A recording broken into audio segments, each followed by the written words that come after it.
I'm curious your personal thoughts on using healing modalities that include external medicines, drugs, or stimulants, hallucinogens, to put you into different states of being versus internal medicine through meditation, silence, and using the chemistry within your own body as opposed to the chemistry outside of your body. What do you think is more effective?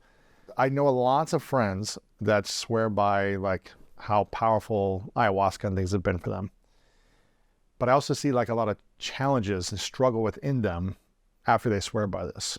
So they get like this awakening or awareness or like insights, which I'm like, awesome. But I still feel like it doesn't solve everything. So I don't know because I haven't done it, so I can't speak into it, but you've done both, it sounds like, or some of it. And it sounds like you're not doing the external medicines anymore. None at all.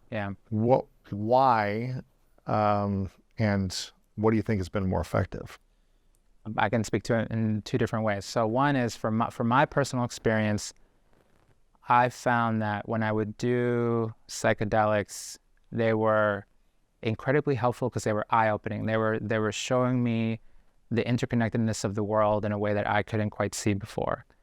But after they were done, it felt more like an intellectual understanding as opposed to a knowledge that was fully mine and I could permanently live in. So an integrated understanding. Yeah, fully just part of my being. Interesting. When I would do psychedelics, it felt like I was opening a window to a door. I mean, I was opening a window and looking outside and looking at how the world really is. And it was beautiful. But when I started meditating, it was like I would open the window and then I just walked outside the window and just started like living in this world. And that's interesting. Yeah, it became into me. And now I want to say this, right? I think it's really important to understand that meditating works wonderfully for me. I have this, very specific, I practice Vipassana in the Goenka tradition, the same style that Yuval Noah Harari practices in and a bunch of other great people. And it's difficult, but it's for the people that it works for, that connect with it. It's like you struck gold. It's like you found this thing. And you're like, whoa! Now you can just accelerate your growth and really develop and move on this path that leads out of suffering. But with that said, I really believe that individuals have to find modalities that meet them where they're at. So there are some people who have experienced so much trauma, so much heartache, so much, they carry so much pain that they might need something that's either a little more external or, might need to speak to another person as opposed to just closing their eyes. Because when they close their eyes and they feel, it's like too much. They're just like, they can't, right? So each individual has to find something that meets them where they're at. Like, where is their conditioning and something that clicks with their intuition. Although it should be something that's challenging, right? Because in the challenge, you're going to build new strength, but you also don't want it to be overwhelming.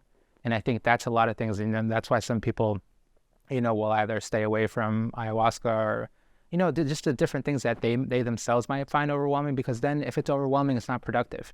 You might want to stop the healing process altogether. You won't stick with it. Exactly. You won't stick with it. Yeah. I think that's really interesting to talk about too. It's finding the thing that meets you where you're at. And maybe you got to try a bunch of stuff. Exactly. Until you figure out what that thing is. A lot of people have to try the sort of like spiritual buffet, and then they find like what actually... This works for me. Yeah. I remember when I first started meditating, it was really hard for me to sit still for like 5 minutes. Yeah, nice. I was like, okay, I need something else. Yeah. And so I went into, different modalities. I was like, I'm going to go extreme heat therapy. I'm going to go extreme cold therapy, like more physical, feels like a workout. And see how I can let my mind process and heal and work through these things in a different way. Then it was, okay, let me go back to meditation and doing a 2-week meditation retreat. Nice. And I actually became a meditation instructor, I don't know, 7 years ago or something. And then going back to different things. And so I think it's a process of discovering and figuring it out. I love that you tried it again too, because a lot of people are like, they sit down, they meditate, and they're like, I can't do this at all. And it's like, of course, we all suck at it. Right, when you first start, you're going to suck. So it's something that you won't get, like I said before, it's a mental gym. You're not going to be able to bench press like 300 pounds on your first go. I know. Right? So you need to train the mind and to help it develop focus. And that takes determination. and the ability to just be like, I'm going to try again. Yeah, Going to try again. exactly. You keep trying, and then the quality develops. Yeah, that's it. We're talking about the way forward. We're with Young Pueblo. Diego is your real name, but Young Pueblo is your author name. And we're talking about a lot of beautiful things here, man. I have a couple final questions for you. This has been really powerful and inspiring. But I want people to follow you, Young Pueblo, on Instagram, Twitter, social media, and also on Substack. You've got a great newsletter over there, youngpueblo.com.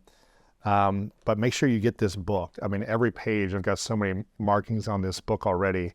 Every page has got wisdom, truth, insights that is going to give you more peace, more harmony, and more love in your life. So make sure you get a few copies of this book and all your books, which are amazing as well. Thank you so much. We'll have all this linked up, and make sure you guys get a few. Get them for friends as well.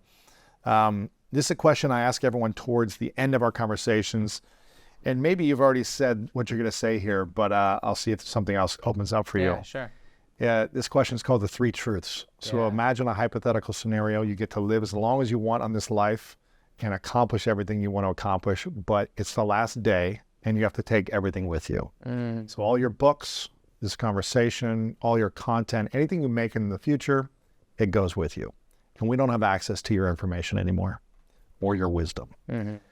But you get to leave behind 3 lessons to the world. And this is all we have to remember you by. Oh, so all the content gets erased. Everything's and you gone just that you've leave back created. 3 things. That's dope. You can only leave 3 lessons behind. Yeah. I call it 3 truths. What would be those 3 truths for you? I think the number one thing is that healing is possible. Number 2 would be the way that you heal is not necessarily the same way those around you heal. So that truth highlights that, and I see this within my own family, within my own friends. Like, meditation has worked so beautifully for me. Other friends might meditate in other traditions. Some, family members have benefited so much from a great psychiatrist or a great therapist. So I think don't expect just because you found your thing that it's everyone's thing. And I think 3rd is that there is no inner peace without kindness to others. So if you are solely cultivating yourself and trying to heal yourself, but still being rude and unkind to all those around you, then it's not possible to find peace.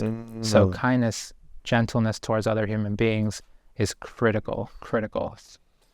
Talking about the way forward from #1 New York Times bestselling author, Young Pueblo. Make sure you guys get a copy of this.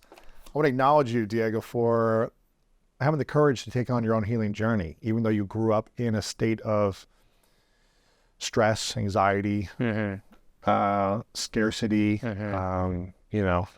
trauma, all these different things that you dealt with, and feeling other than people, feeling different, feeling not in the right space or place all the right times. And having the courage to say, how can I continue to grow and develop and be kind to others, as well as learn to be kind to myself? So I acknowledge you for the commitment to 2 hours a day in saying, no longer is generational trauma going to continue. No longer is scarcity going to continue in my family. I am going to be the one that breaks this generational feeling. And it takes a lot of courage to do. Yeah. And I acknowledge you for not only taking it on, but being consistent for the last decade.